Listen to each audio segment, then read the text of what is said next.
बोझ नहीं ले सकता है, वचन तक शादी नहीं होगा।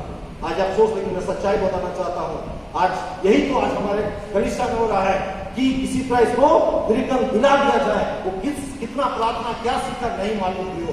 बहुत अफसोस लगता है, मेरा दिल रोता है कि आज मेरे जवान लोग, भाई बहन लोग, चाहे माता पिता का मैं कोशिश कराता हूँ कि अपने बाल बच्चों को संडे स्कूल या संगति या आत्मिक बातों के लिए बहुत कम ध्यान देते हैं। किसी तरह रिटर्न पार लग जाए, शादी ब्याह हो जाए। फिर एक ही बात कहूंगा, अच्छी शिक्षा, अच्छी नौकरी अच्छी बात है, लेकिन उसके पहले क्या आपने अपने बच्चों को एक अच्छा मसीह जवान या बेटा बेटी बनाया है?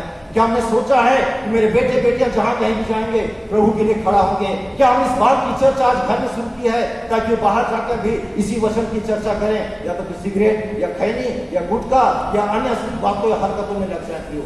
आज सावधान होने की जरूरत है कि हम और आप आज कैसे अपने बच्चों का पालन पोषण कर रहे हैं कि प्रभु के भय में आगे बढ़े। यदि आप दूसरा इतिहास 34 अध्याय उसका पहला दूसरा पद पढ़िएगा, वहां एक योसिया राजा है, और मैंने जो अध्ययन किया है वो सिर्फ 8 साल में राजा बना, शायद और से छोटा में कोई राजा नहीं है। दूसरा इतिहास 34 अध्याय में मात्र 8 साल में राजा बना, और लिखा है कि उसने वही किया जो परमेश्वर की दृष्टि में ठीक था। और दूसरा पद में लिखा है जैसा उसका मूल पुरुष दाऊद चलता था उसी में चलता रहा। तो मैं सोचा कि 8 साल का बच्चा राजा तो बना दिया गया, कैसे राज किया होगा?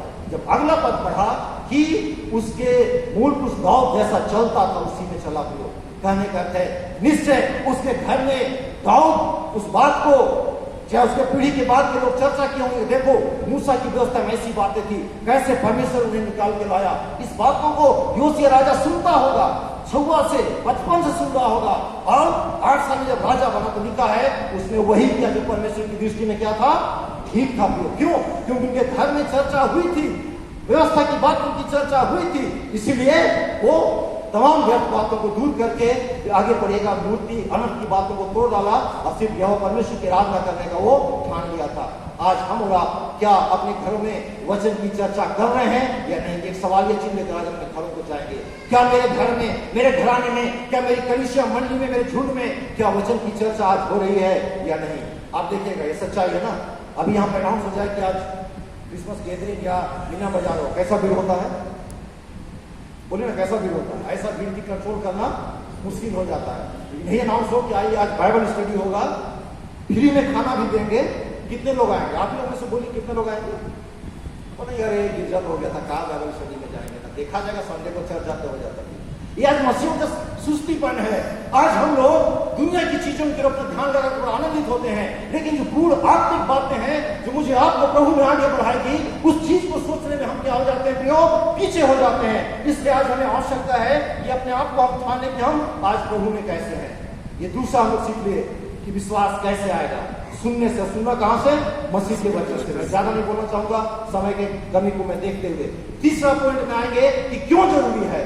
सबसे प्रथम आवश्यक बात सबों के मुख में है, यूहन्ना 3:16 क्या लिखा है? चलते एक बार बोलते हैं हम लोग, परमेश्वर ने जगत से वैसा प्रेम किया कि उसने अपने एकमात्र पुत्र यीशु क्रिस्त दे दिया ताकि जो कोई इस पर विश्वास करे वह नाश ना हो परंतु क्या पाए?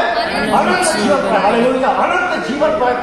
क्यों जरूरी है विश्वास? यदि हम और आप अनंत जीवन का भागीदार बनना चाहते हैं, लिखा है विश्वास करना ही होगा।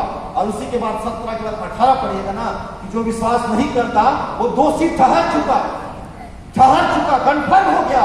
यदि हम और आप विश्वास नहीं करते, कन्फर्म है कि हम और आप दोषी ठहर चुके हैं प्रियो। लेकिन आज आवश्यकता क्यों जरूरी है?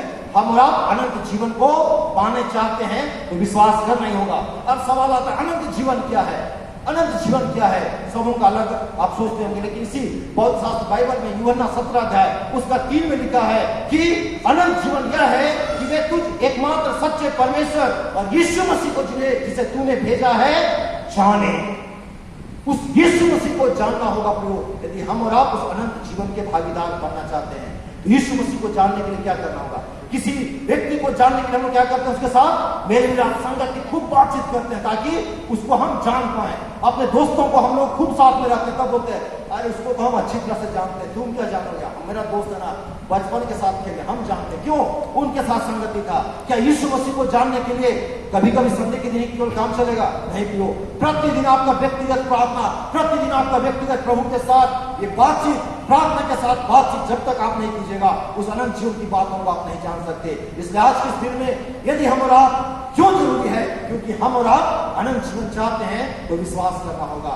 दूसरा पॉइंट हम सुनेंगे, सीखेंगे, उसे इब्रानी 11:6 में पाते लिखा है कि विश्वास के बिना उसे प्रसन्न करना अनहोना है, इम्पॉसिबल। चाहे कितना हम धन दौलत लेके जा कहूं, देखिए हम इतना कुछ करते हैं आपके लिए, हम ये करते हैं, तो बोलेगा नो, कैंसर, अनहोना है। जब तक तुम मेरे ऊपर विश्वास नहीं करोगे मैं तुमसे प्रसन्न नहीं हो पाऊंगा। और अब नीति वचन 12 अध्याय उसका 22 पद पढ़िएगा, वहां लिखा है कि परमेश्वर झूठे लोगों से प्रसन्न नहीं होता, लेकिन जो